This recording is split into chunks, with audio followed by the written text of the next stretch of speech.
یہ لفظ مبارک ہمارے ہاں عرف میں بھی استعمال ہوتا ہے. یہ جب کوئی شخص بولتا ہے نا مبارک، تو اس سے خوشخبریاں ذہن میں آتی ہیں، اس سے کامیابیاں ذہن میں آتی ہیں. جب کہا جاتا ہے آپ کو مبارک ہو، مبارکباد ہو، تو اس سے انسان کی حاشیہ خیال میں محسوس ہوتا ہے کہ کوئی عظیم انعام ملا ہے، کوئی عظیم رحمت عطا ہوئی ہے، کوئی منفرد سا حسین سا خوبصورت سا تحفہ ملا، کسی بہت بڑی کامیابی سے اللہ تعالیٰ نے ہمکنار فرمایا ہے، تو پھر کہتے ہیں مبارک ہو.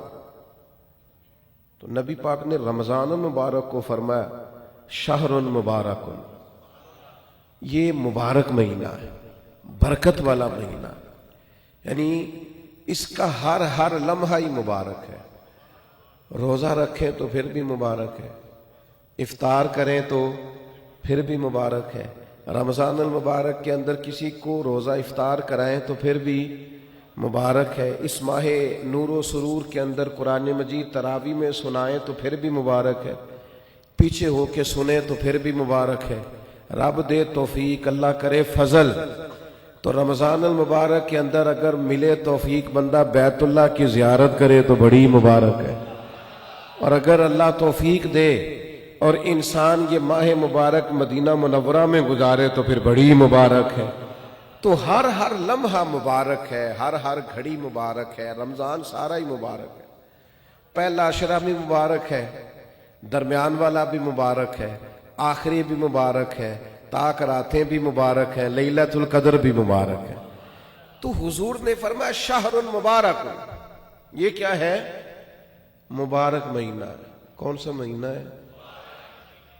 یہ جتنے لوگ مایوس ہیں نا کسی بھی وجہ سے، خدا نخواستہ پریشان ہے کسی بھی وجہ سے، محسوس کرتے اب پیچھے رہ گئے کسی بھی وجہ سے، تو وہ یوں سمجھ لیں کہ یہ وہ مہینہ آ گیا ہے جس میں مبارک ہی مبارک ہے، جس میں کرم ہی کرم ہے، عطا ہی عطا ہے.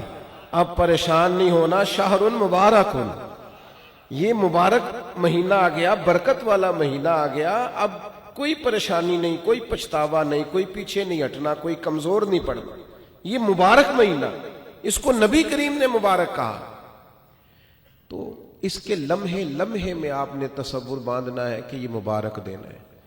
اس میں رزق آئے گا تو وہ بھی مبارک ہی آئے گا.